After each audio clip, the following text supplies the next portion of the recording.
Hello, everyone.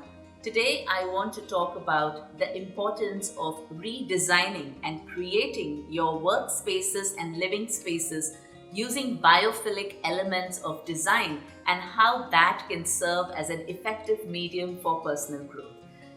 At Life University, we've been constantly researching on tools, techniques, spiritual practices, and philosophies that can serve as mediums of personal growth and development. And what I've realized in the process is that you don't always necessarily need a particular spiritual routine or a practice for personal growth, but basically life as a whole, if lived mindfully, with intention and consciously, then every aspect of life, your living space, your workspace, the physical spaces that you inhabit, your relationships, the kind of work you do, your roles, everything, every interaction in life presents an opportunity for personal growth and development.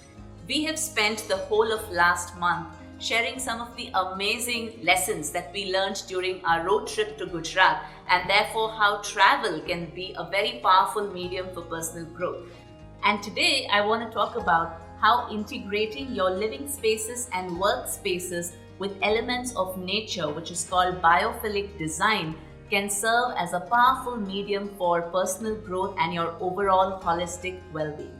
Last year during the lockdown, when travel outside the house was restricted, me and my husband, we got together and we found a way to integrate nature into our living and working spaces. We already had a lot of plants at home, but what we did was decorated our living spaces, which is 2 balconies, a rooftop, the terrace, and the entire stairway that leads from the ground floor until the terrace with a lot of beautiful indoor, semi-outdoor and outdoor plants, as you can see.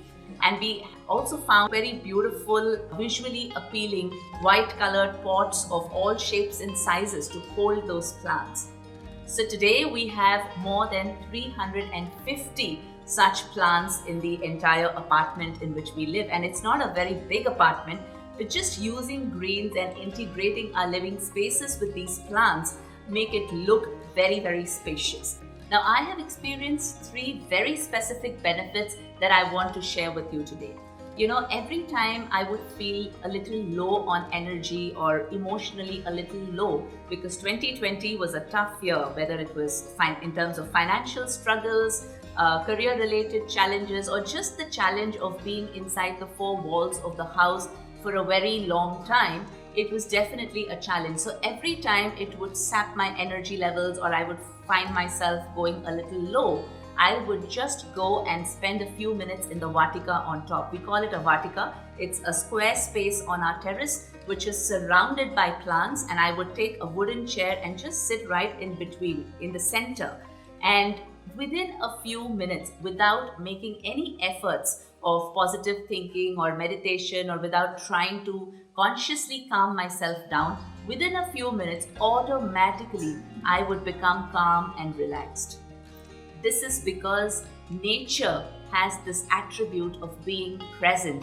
Because plants don't have a mind, there's no future thoughts, no past thoughts, no thoughts of jealousy, hatred, like, dislike, bias, nothing. And therefore, plants are always very present. So just spending time in nature and sitting amidst a whole gallery of plants would bring me to the present moment automatically, and my mind would become relaxed and calm. Secondly, it is a high oxygen zone, because they emit oxygen. And so when you're breathing in more oxygen, automatically your breath tends to be longer and deeper. And when you're breathing longer and deeper, the thoughts of your mind automatically slow down and your mind becomes calm and relaxed. The second benefit that I experienced was every time my creativity levels used to dip, when I felt saturated and, I felt as if I was running out of ideas, I had shifted my work desk to a position inside the room which overlooked a window. And from the window, I could see this gallery, with this beautiful visual green display of plants. So every time I felt running out of ideas, I would just look outside the window and take a glance at the gallery. And the moment I saw this beautiful visual display, immediately it allowed me to connect with myself. Because what I realized is anything that is visually appealing, Anything that is beautiful in nature allows you to connect with your own beauty inside. And the moment you connect with your own beauty inside, your mind opens up to creative possibilities. Biophilic design is not just limited to decorating your space with plants. The other thing that we have done is in our bedroom, because the bedroom is a very important area where you sleep, because that's important for your well-being as well, and you tend to spend a lot of time in your bedroom.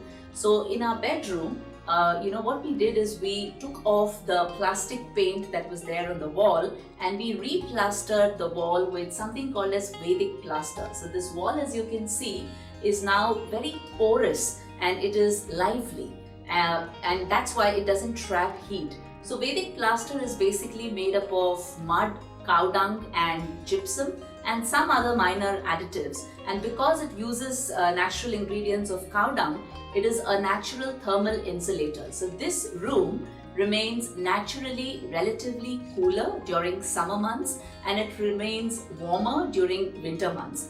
And the best part is it also has a felt effect on the pollution levels. The pollution levels in Delhi NCR, especially in the winter months, is relatively high.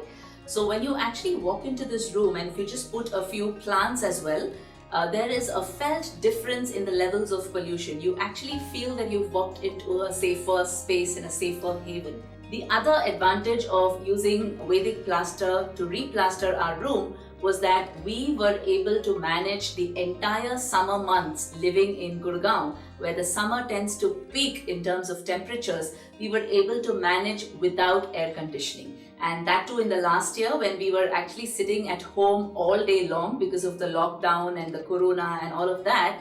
But we did not require an air conditioning, and I'm so proud that at least we have made a small contribution to conserving the environment and reducing global warming. Because of the natural temperature regulation of the Vedic plaster and the natural components that it is made of, we were actually able to manage without any artificial cooling or air conditioning. So these are some of the ways in which we have tried and incorporated elements of nature into our living and working spaces, and spending time in this room has a very relaxing impact on the mind as well, because the walls are breathing, so the energy is so alive and that really relaxes the mind. So Vedic plaster, by the way, is very easily available. It's available in a place in Rohtak from where we got it. So if you're interested, the links of the person and the contact, etc. are mentioned in the comment section below. So I invite you to look around at your workspace, at your living space, whether you're working from home or whether you go to work. See how you can, in your own small way, incorporate elements of nature, of biophilic design into your space. It need not be something expensive, it need not be something very big, but even if it is starting with something really small, like placing a small planter on your desk, and don't just limit it to one planter. Have at least 3-4 planters around your workspace, have some creepers around the cabinet, so that when you look and when you see and when you sit in that space for a long period of time, you feel the energy and the impact of being amidst nature. Or even placing like an earthen pot with water or mud in it, and you can be very creative in inventing these own elements that can incorporate and integrate your own life with nature. So try doing that and let me know how it influences your energy levels. All the best, happy experimenting, and I'll see you again next week.